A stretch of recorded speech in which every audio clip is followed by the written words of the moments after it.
Welcome, welcome. We're here at our spa at Vtox with Sonia and Lorena. Lorena's going to speak with us today and tell us about her personal story with V-steaming and ovarian cysts that you had, right? That's correct. Okay, so I don't know anything about your story. I know you know Sonia from work. You're both nurses, by the way, right? Okay. Go ahead and just share. Let me know. I'm really interested. Well, first of all, thank you for having me. I'm really excited to be here with you guys. Coincidence that we bumped into each other and started talking about this. So I mentioned to her that many years ago, about 10 years ago, I was having difficulties with heavy menstrual cycles, cramping, just very uncomfortable. So I went to see my OB. And my OB said, well, you know, for your age, this is normal. You start going through changes. Your body starts preparing for perimenopause. You know, it's just something that shouldn't be too complicated. Okay. I took her word for it. And as time went by, maybe 6 months, I started getting really heavy cycles.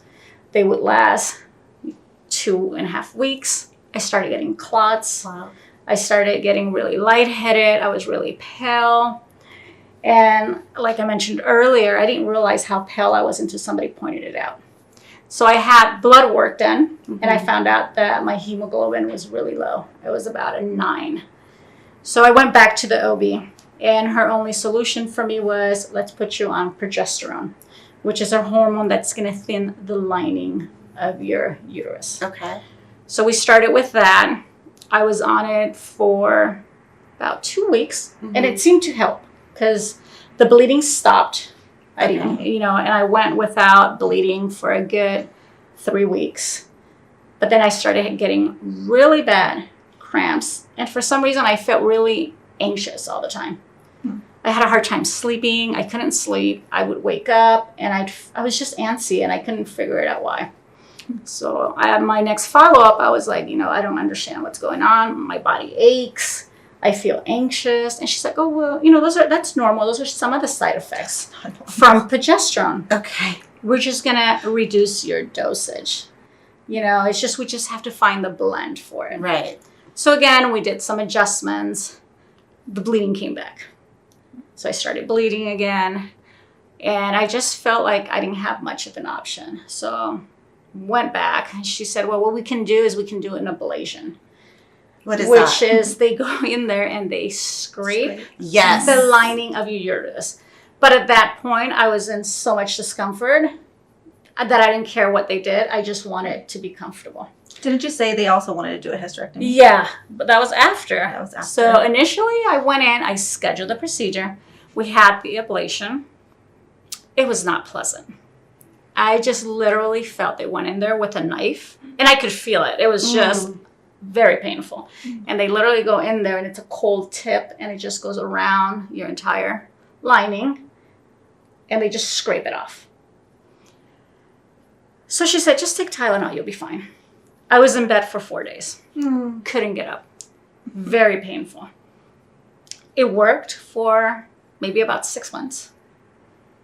We were fine. I was like, okay, well, at least the torture is making it better. 6.5 months into it, symptoms came back. Wow. Yeah. So at that point, I was, went back and she said, well, it's reoccurring. We repeated the ultrasound. We also found some cysts on your ovaries. So I think the best course of action would be a hysterectomy. Which is like they're always number one go-to all the time. Right, yeah. That's like their main solution to because they really don't know because what they don't to do. know right all they know is to put you on medications to lighten the period or the pain or give you medication like you to completely stop the cycle so you don't have pain. But then it just comes back when you stop taking the medication, so it's like it's throwing you off even so more. I felt it was just a Band-Aid they put on it, yeah, and it was temporary. So when she said hysterectomy, I was just like, well, I'm 42. I don't think I want to have a hysterectomy. And she bluntly looked at me and she goes, are you planning on having any more children? And I was like, well, no. And she goes, so you'll be fine. And so I was like, well, can you give me more information? What are the side effects? Am I going to have to be on hormone therapy?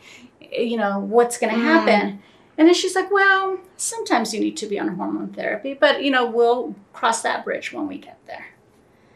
So why don't you take some time, think about it, and then we can schedule your surgery. Mm-hmm. So I think that was like, I was devastated. I was like, I don't want to have any organs removed. I think they're there for a reason. Right. I think I need them. Mm-hmm. So I kind of moped around for a good month. And then, my mom kind of noticed, and she's like, what's going on? And I didn't want to tell my mom. I didn't want to worry her. So I finally told her, and I said, look, my doctor thinks I should have a hysterectomy because I've had, I'm having thickening of the lining. I have ovarian cysts, and I don't know what to do. Mm-hmm. And she's like, I know someone that practices, she goes, not traditional medicine. She goes, more holistic. And she does something called steaming. Mm-hmm. And she goes, maybe you should try it. Maybe you should give her a call. And I was like, I don't know. I've never heard of that. Mm-hmm. And she's like, well, it's not common in the States, but it's done worldwide, anywhere from Asia to the Middle East to South and Central America. Your mom knew this? Yeah. Okay. And so I was surprised because I was like, who knows this stuff, right? It's just random. Not a lot of people do. No. And so my mom actually grew up in a very holistic environment. That woman won't take anything if it's not a nerve. Okay. So I guess she had like a community with other people that also did holistic medicine. So I called the lady. She was out in Escondido. Okay. So it was about 2 hours from where I lived. And she's like, well, this is how it works. You need to, do this. And she kind of went through the process. And I said, okay, well, let me run it by my doctor. Okay. Right? I need to make sure that this is not going to make it worse. So I go in, I see my OB, and I said, I'm considering trying a holistic approach. Mm-hmm. And she's like, there's no such thing. And I said, well, I've spoken with a lady that does something called vaginal steaming. And from my understanding, what it does, it's supposed to detox. It's supposed to help heal your body from within. And she looked at me and she goes, oh, those are folk beliefs. Okay. There is no scientific evidence. Your vagina is a very sensitive organ. Mm-hmm. Heat will destroy it. It will make your symptoms worse. You can have complications. It's going to throw off your flora. You're going to have severe yeast infections. Oh, wow. And so I was She's giving you all of this with no scientific evidence to back it up. Right. Okay. Yeah. And so I was like, right. But she knows what the repercussions are going to be with no scientific evidence. So I was like, well, I said, I feel like I have to try something. I said, I just am not comfortable with getting my organs ripped out. Right. And then she's like, there is no evidence that it works. Mm. And I said, well, I can try it. If it doesn't work, if it doesn't help me, then I will go with my last resort, which is a hysterectomy. So I went and saw this little lady, and it was scary because it was at her house. And because you could steam at home, yeah. And the house just smelled of herbs. Okay. And the scent wasn't unpleasant. It was just, the scent was just calming, right? It was just, it smelled like herbs. It smelled really natural. Mm-hmm. And then she shows me this little stool, and she's like, so what you're going to do is you're going to sit on the stool. We're going to she had like a little skirt she put around you. It draped on it. Right. She's like, you're going to sit there. And she goes, and I'm going to start you off with 10 minutes. She's like, because, you've never done this. So, we kind of got to get you comfortable. She goes, and I was like, in my head, I'm going, this lady's crazy. I was like, why am I even here? But,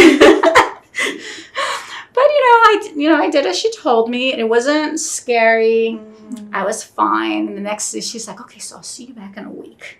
Wait, so one question. Yeah. So how did she set you up? Just like a pot? Yeah. Just a regular pot? Like literally, I thought it was a bucket. Right? It was just like a little stool with a hole in it. Uh-huh. And I literally thought it was a bucket. Like I had no idea.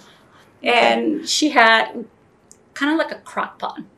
Mm-hmm. And she put the herbs in there with the water. And, she lets it kind of boil. And once you get to a steam, she would just put her hand in there and be like, okay, just a little more. Mm-hmm. And I think she was testing for temperature, but I'm just thinking she's crazy. Yeah. So she was like, okay. And she's like, so, I want you to sit there. And I'm like looking at her like I'm naked from the waist down. And I'm like, and you're going to stare at me? And she's like, no, we're going to cover you up. And she had literally, it looked like a skirt that she kind of had Velcro and tied it on the side and it draped. And she was just trying to relax, meditate. You know, it's not bad. But she was very, very like supportive. Okay. And then she was like, when we were done, she was like, she gave me some tea. She goes, this is going to help you. You know, it also detoxes. And I was like, okay. And she's like, see you back in a week. I was like, I got to come back? And she's like, oh, it's a process. She's like, yes. I was like, oh. So I came back the following week and she goes, okay, so now she goes, how do you feel? And I was like, fine. And she's like, anything better? And I said, I slept better. Okay, that's a side effect. That is. And she's like, okay. She's like, so we can do 20 minutes. Okay. So and she's like, and you know, we're going to see how you do.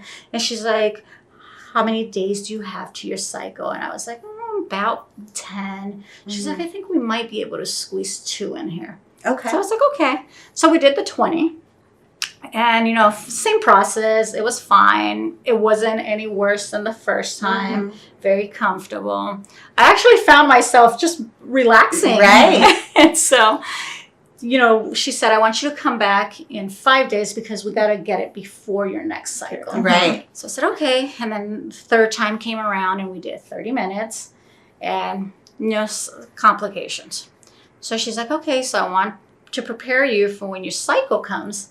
You might see different things. It shouldn't be painful though. Right. And she's like, but don't freak out.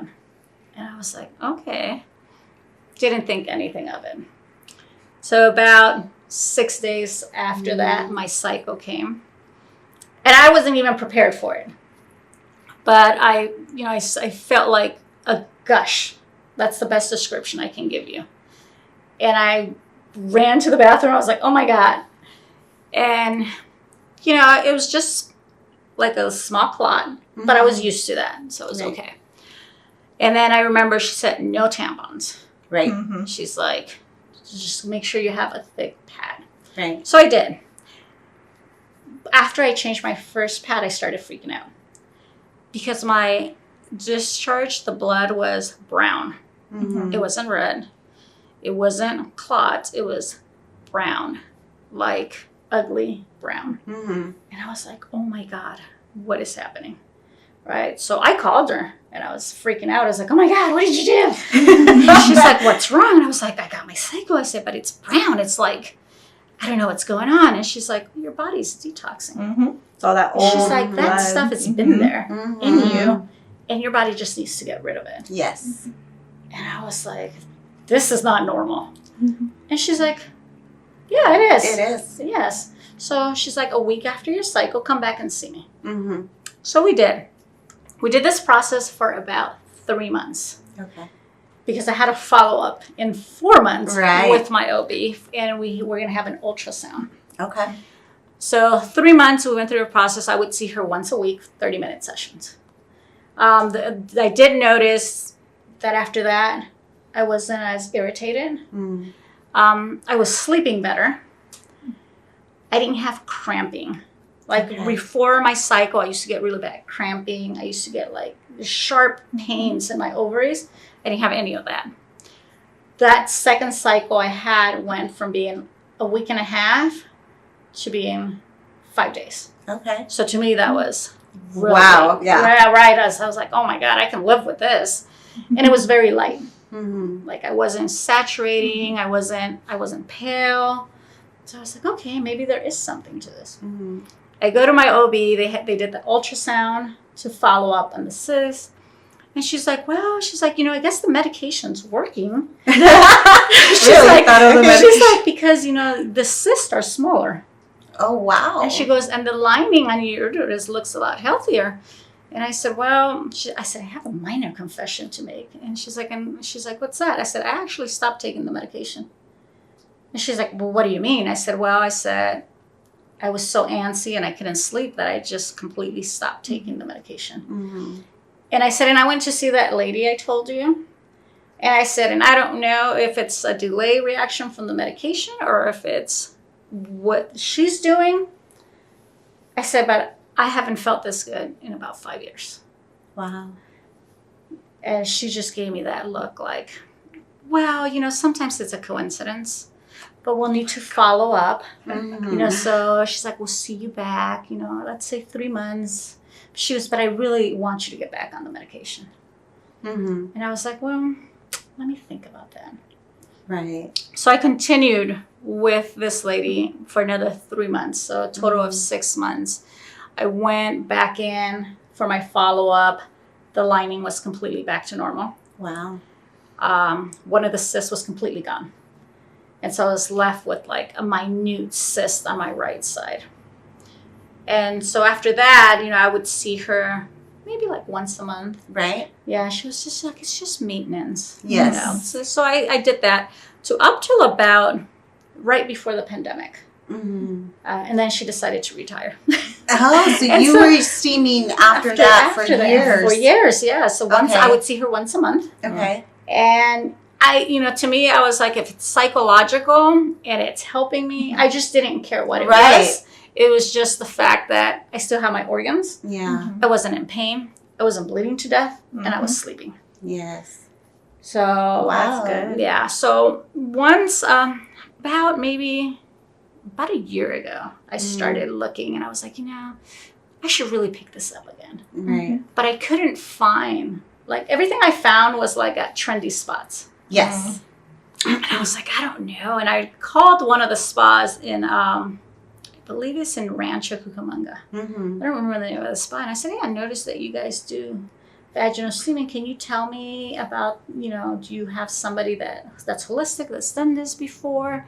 And she's like, no, we just buy, you know, the herbs. It's a packet we buy.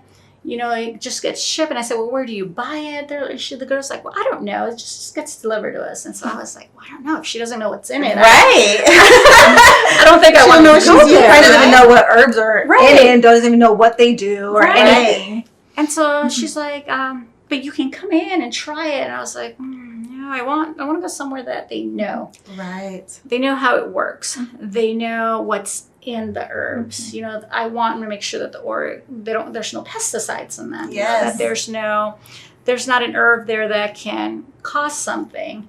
And the 2 places I called, they weren't able to tell me anything. No. They was just, you know, oh, you know, this is the new thing to do. And that was their answer to me. It's, you know, it's new. It's just out there. Mhm. And one of the girls says, oh, if you want, you can even do it at home. You can order it on Amazon. The plastic seats. Uh-huh. Yeah. And I was don't. like, No, I was like, I don't know. That's not what she used. That's not what she Yeah. used. She didn't use the plastic seat. But then when I started reading, I was like, yes, I do remember that's why we're not supposed to use plastic. It releases toxins. Yes. You know, Because so- you come from the medical field, right? Yes. You're a nurse by I am. trade. Mhm. So you understand how it Right. works. Yes. Yeah, plastic is toxic. No. Right. And so a couple of days ago, Sonia and I were talking, and she's telling me, and I said, and she mentioned steaming. I said, oh, you know, I've done I this started before. telling her about like what we do. Have you Right. heard about it? And she's like, yeah, I actually used to do. I was like, really? Like, because I don't come across a lot of women when I talk about what we do. They don't know No. about vaginal steaming, or I get not a bad reaction, but like, wait, will you do what? Like, you know. Right. So when I talked to Lorena about it, she's like, I actually did it before. I was like, cool. Like, I'm glad that you did it. And you got the experience, and you got healing from it as well. Mm. So that's good. I think it was really positive for me. And like I said, at first in my head, I was just like, well, if it's psychological, then I can deal with it. But no, I really think You didn't need the hysterectomy, Mhm. and that Yeah. was the biggest thing. that was the issue and for me. the issues that you were having and having to be on medication. And imagine if you would have had it and you did have to take the hormones your whole life, and you would have felt like that your whole Whole life. Yes. And it's not, we'll come to that bridge and cross Yeah. it. No, you're going to cross it. Whether it's now, right after the hysterectomy, or when you get older, you're going to need hormones. Yes. Because Yeah. we need our organs as women. It's where everything is stored for us. And I almost had a hysterectomy at 13. I did. And even being that young innately, I knew I can't. And I remember praying. I was actually, I had my daughter at 13, and I had a cesarean, and I was bleeding too much, and the doctor was trying to stop it, and it wouldn't stop bleeding. So I was either I'd bleed to death or he'd take it out. And I was completely out from my cesarean. But I remember waking up from the pain and the pressure that he was putting on me.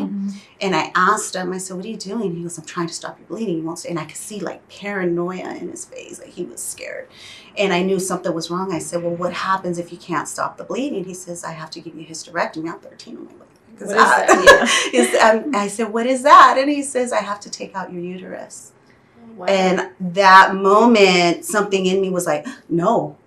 Save it, you know, and I prayed in my mind and my spirit. I prayed, and it was weird because right after it stopped, the bleeding stopped. So I didn't need the hysterectomy. But from that trauma on my uterus, I think I also always had issues with my cycle. I always started on brown blood, ended on brown blood. I always had really heavy PMS symptoms, but I thought it was normal because I didn't know any better. I grew up that way. Yeah. I've always felt this way. I really didn't know any better. So back to what you were saying, the doctors telling you this is normal for women your age. It is when you do not steam on a regular basis starting from when you're young. What happens, what I'm learning is through this journey, women, we should be teaching our daughters to do this before their first menstrual cycle. And it should be a monthly thing, twice a month at least, right before, right after your period, so that when you get to about 24 is when women start kind of experiencing changes in their cycle. And I really honestly believe that it's because they weren't doing the maintenance before. And now their body is starting to show itself. And then as you get older, it just gets worse. And what you were able to do with your steaming is reverse that, and then all you needed was maintenance. But you see, by the time we have these issues like PCOS, cysts, and endometriosis, we could have prevented that if we would have started from younger. This is something we need to teach our daughters. It's a teaching moment.